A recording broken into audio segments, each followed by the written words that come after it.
అసలు నిజంగా మంత్రులు అయ్యే సమర్థవంతంగా పాలన చేసే ఎమ్మెల్యేలు లేకనా ఎందుకు ఈ పరిస్థితి? అసలు ఇది కరెక్టేనా? పేరేమో ప్రజాపాలన, ఎన్నికైందేమో ప్రజాస్వామ్య రీతిలో అని అనుకుంటాం అందరం. ఎన్నికైన తర్వాత ప్రజాస్వాహామ్యం ఉంది. స్వాహామ్యం ఉంది. అంటే ప్రజలను ఎక్కడికక్కడ వంచడం, మోసం చేయడం, మాయమాటలు చెప్పడం, నమ్మించి గద్దెనెక్కిన తర్వాత అసలు స్వరూపం, నిజస్వరూపం మెల్లమెల్లగా బయటికి వస్తున్న పరిస్థితి ఉంది.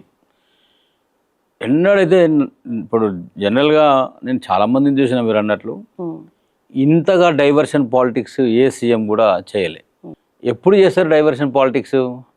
చేత కానప్పుడు, పరిపాలన తెలియనప్పుడు, పరిపాలన దక్షత లేనప్పుడు, ఆ సామర్థ్యాలు లోపించినప్పుడు కప్పిపుచ్చుకునే దాంట్లో భాగంగా అనేక రకాల ఇష్యూస్ తీసుకొచ్చి ప్రజలను మరిపించి తప్పుదారి పట్టించే విధంగా డైవర్షన్ పాలిటిక్స్ ఈ రేవంత్ రెడ్డి గారి డ్రామాలో నిత్యకృత్యం అయిపోయింది.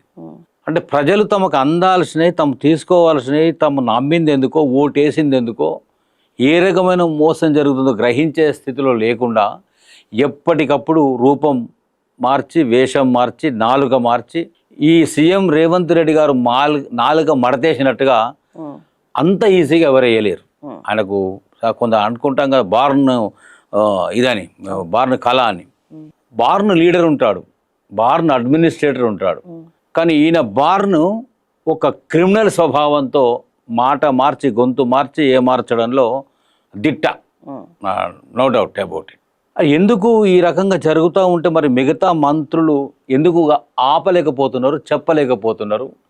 చిక్కడపల్లి లైబ్రరీ దాకా వచ్చి నిరుద్యోగులకు అన్యాయం జరుగుతుంది, నోటిఫికేషన్స్లో గందరగోళం జరిగింది, గ్రూప్ 1 2 సార్లు 3 సార్లు బీఆర్ఎస్ ప్రభుత్వం ఆ రోజు పెట్టడంలో వైఫల్యమైంది నిర్వహించడంలో అని గొంతు చించుకున్నటువంటి రాహుల్ గాంధీ గారు, ప్రియాంక గాంధీ గారు, సోనియా గాంధీ గారు అధిష్టానం ఇవాళ ఇదే రేవంత్ రెడ్డికి ముగుదాడు ఎందుకు వేయలేకపోతా ఉన్నారు?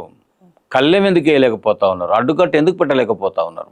నిరుద్యోగులండి పల్లెల్లో అనేక గ్రామాలు తిరిగినారు. పల్లెకు పోయి, అమ్మ నాయన మీరు దయచేసి మా ఇంటికి పెద్ద కొడుకు మేము కేసీఆర్కే వేస్తాం బిడ్డ అని తల్లిదండ్రులు ముసలోళ్ళు చెప్తే, ఇన్నాళ్ళు వేసిండ్రు 10 సంవత్సరాలు మీరు అనుకున్న వాళ్ళకే ఓట్లు వేసి ఒక్కసారి మా మాట నమ్మి కాంగ్రెస్కు ఓటేయండి అమ్మా, మా ఉద్యోగాలు వస్తాయి, మా కొలువులు వస్తాయి, మా జీవితాలు బాగుపడతాయని మొరబెట్టుకుంటే తప్ప తల్లిదండ్రులు పిల్లల జీవితాలు ఆశించి ఓటేశారు. వాళ్ళు నమ్మిన దాంట్లో ఇది ప్రధానమైన అంశం. ఏ నిరుద్యోగులు అయితే పల్లె తిరిగి నీకు ప్రచారం చేసి రావాలని గొంతెత్తి చాటి మైకులు పెట్టుకొని, బస్సులు పెట్టుకొని ప్రతి గ్రామంలో తిరిగి కష్టపడరు. ఎట్లా మర్చిపోయినావా రేవంత్ రెడ్డి గారు? ఎట్లా మరపు వచ్చింది నీకు? నీ సామర్థ్యంతో గెలిచినావు అనుకుంటున్నావా? కాదు. కాంగ్రెస్ నాయకులు సీనియర్స్ అనుకుంటుండవచ్చు, రేవంత్ రెడ్డి గారు రావడం వల్ల, జనానికి మాటలు చెప్పడం వల్ల, ఆ మాటల మాయల మత్తులోకి ప్రజలు వెళ్ళిపోయినందువల్ల మేము రాదనుకున్నటువంటి అధికారం మా చేతికి వచ్చింది కదా అని ఇవాళ సీనియర్స్ కూడా అనుకుంటుండవచ్చు. కాదు. నిరుద్యోగుల శ్రమ, ఉద్యోగుల శ్రమ, ఉపాధ్యాయుల శ్రమ, పెన్షనర్స్ శ్రమ మార్పు జరిగితే మేలు జరుగుతుంది, ఉద్యోగాలు వస్తాయి. ఉన్న ఉద్యోగులు మనశ్శాంతిగా ఉంటారు, ఉపాధ్యాయులు మనశ్శాంతిగా ఉంటారు, పెన్షనర్స్ మనశ్శాంతిగా ఉంటారు.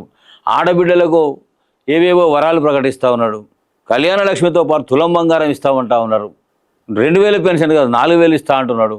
ఎవరు చెప్పమనిలే, రేవంత్ రెడ్డి గారిని ఎవ్వరు చెప్పమనలే. 6 గ్యారంటీలు అటకెక్కినాయి. అడిగితే పాపం అడ్డమైన కేసులు పెట్టడం. అంటే ఆర్టికల్ ఏం చెప్తుంది? ఆర్టికల్ భారత రాజ్యాంగంలో ఆర్టికల్ 19 భావ ప్రకటన స్వేచ్ఛ. అంటే ఎవరిని ఏది పడితే అది మాట్లాడడం కాదు. తాను ప్రతిపక్షంలో ఉన్నప్పుడు కూసినన్ని కారు కూతలు, మాట్లాడినటువంటి మాటలు, నిందించినటువంటి విషయాలు ఎవరు మర్చిపోలేదండి. బాడీ షేమింగ్ మీద కూడా మాట్లాడండి కదా ఈ రేవంత్ రెడ్డి గారు. ఏది హిమాంశు పిల్లోడు, కేటీఆర్ కొడుకు ఏదో రాక్షసుడని, ఇంతలా ఉండని, అంతలా ఉండని, ఇంత తింటాడని, అంత తింటాడని అంటే కదా. ఇవాళ మొన్న అంటున్నాడు, అసెంబ్లీలో మాట్లాడుతున్నాడు, ఒక మీటింగ్లో మాట్లాడుతున్నాడు, అడ్డగోలుగా నన్ను తిడుతూ ఉన్నారు, నన్ను అంటా ఉన్నారు, నా భార్యను అంటా ఉన్నారు, నా బిడ్డను అంటా ఉన్నారు, నన్ను వదిలిపెట్టడం లేదు, ఇట్లా మాట్లాడవచ్చు ఒక ముఖ్యమంత్రి గారిని పట్టుకొని అనే బాధ నీ దాకా వస్తే తప్ప. మాటలు అనే టాపిక్ తీస్తే కేసీఆర్ ని మించి మాట్లాడిన వాళ్ళైతే లేరు సార్.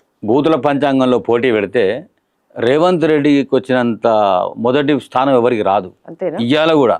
ఎందుకంటే చిన్నప్పటి నుంచి ఆయన పెరిగిందే బూతుల్లో పెరిగిండు, బూతులు నేర్చుకున్నాడు, వంట పట్టించుకున్నాడు. విద్యాగాంధీ ఏమో బయట కొందరికి ఉంటుంది. ఈయనకి ఏం గంధం ఉందంటే బూతుల గంధం ఉన్నది, ఒంటి నిండా నోటి నిండా. అది నోరు కాదు మోరి, మాట్లాడితే కంపు. ఎందుకు ఇట్లా అంటున్నా నేను?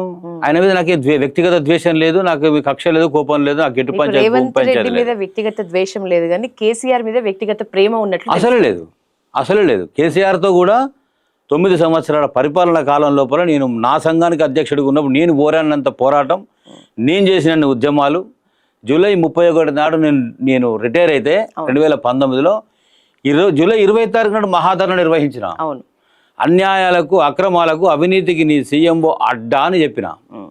ఇదే మాజీ ముఖ్యమంత్రి కేసీఆర్ గారికి నేను టార్గెట్ అయితే అయ్యుండొచ్చు కాక, కానీ నిజాన్ని నిర్భయంగా మాట్లాడలేదు కదా. నాకు రేవంత్ రెడ్డి గారు శత్రువు కాదు, కేసీఆర్ గారేమి నాకు చుట్టం కాదు. ఎందుకు చెప్తున్నా ఈ మాట అంటే, ఎక్కడైతే పొరపాటు జరుగుతుంది, అవినీతి ఉంది, అక్రమం ఉంది, కుటుంబం ఉంది, పాలన ఉంది, ఉద్యోగాలు ఉన్నాయి, వాళ్ళే బాగుపడుతున్నారు, వాళ్ళే దోసుకు తింటున్నారని చెప్పినవే ఇవాళ అయ్యా రేవంత్ రెడ్డి గారు మీరు చేస్తున్నది ఏంది? మీరు 4 అన్నదమ్ముల ఆంబోతుల్లాగా తెలంగాణ రాష్ట్రం మీద పడి దోచుకు తింటున్నది ఎంత? ఎక్కడెక్కడ మీ ప్రమేయం? అన్నిట్లో మీ ప్రమేయం ఉంది కదా. అంటే షాడో సీఎంలుగా మీరు బిహేవ్ చేస్తున్న పరిస్థితి ఉంది కదా. పోనీ వాళ్ళు కేటీఆర్ వచ్చిండు, ఒక హరీష్ రావు వచ్చిండు, ఒక కవిత వచ్చిందంటే పబ్లిక్లో తెలంగాణ ఉద్యమాలు చేసిండ్రు, ఉద్యమాల్లో వాళ్ళు సింహభాగంలో నిలిచిండ్రు, కేసులకు బలయ్యిండ్రు, లాంటి దెబ్బలకు బలయ్యిండ్రు. తెలంగాణ సిద్ధించిన తర్వాత వాళ్ళకు ఉన్నట్టు వాళ్ళను ప్రజలు కోరుకుంటే ఎన్నుకుంటే ప్రజా పాలనలో అధికారంలోకి వచ్చారు తప్ప బ్యాక్డోర్ నుంచి రాలే. ఇది ప్రజలందరూ గమనించాల్సిన విషయం. ఏ ఎన్నిక జరగకుండా, ఎవరు ఓటేయకుండా నీవేమో ముఖ్యమంత్రి అయితే నీ కుటుంబ సభ్యులు షాడో సీఎంలు ఉంటారా? ఇది ఎక్కడ పరిస్థితి? ఇది కరెక్ట్ కాదు. రెండవది, ఇందాక మీరు అన్నారు ఈ రేవంత్ రెడ్డి గారిని మన కేసీఆర్ గారిని పోలిస్తే ఆయన కూడా మాట్లాడు కదా అన్నారు. అసలు పొలిటికల్ లెజెండ్కు రేవంత్ రెడ్డికి ఏం పోలికమ్మా? We cannot compare this type of Revanth Reddy with the political legend KCR. ఎందుకు ఈ మాట అంటున్నా? నా మాట కాదు, ఇది పబ్లిక్ వాయిస్. ఎక్కడున్నావు కేసీఆర్? మా బాధ, మా రోదన, మా ఆవేదన, మా కడుపు మంట, మా కన్నీళ్లు చూడడానికి రావయ్యా కేసీఆర్ మొరపెట్టుకుంటా ఉన్నారు. ఎందుకు? మార్పు కోరుకున్న ప్రజలకు మీరు బాగా చూస్తే, ప్రజా సంక్షేమం మర్చిపోకుండా ఉంటే, తెలంగాణ అభివృద్ధిని కుంటుపడకుండా చూస్తే, ఆ ప్రజలు ఫామ్ హౌస్లో వండుకున్న కేసీఆర్ అన్నావు కదా, మరి ఫామ్ హౌస్లో వండుకున్న కేసీఆర్ని ఎందుకు స్మరించుకుంటా ఉన్నారు? అంటే చిరస్మరణీయంగా ఎవరుంటారంటే, ఆకలి తీర్చినవాడు, బాధ తీర్చినవాడు, కన్నీళ్లు తుడిచినవాడు, నేనున్నానని ధైర్యం చెప్పేవాడే నిజమైనటువంటి పాలకుడు. ప్రజా సంక్షేమము, తెలంగాణ అభివృద్ధి సమతుల్యంగా ముందుకు తీసుకెళ్లిన చరిత్ర నాటి ముఖ్యమంత్రికి ఉంది.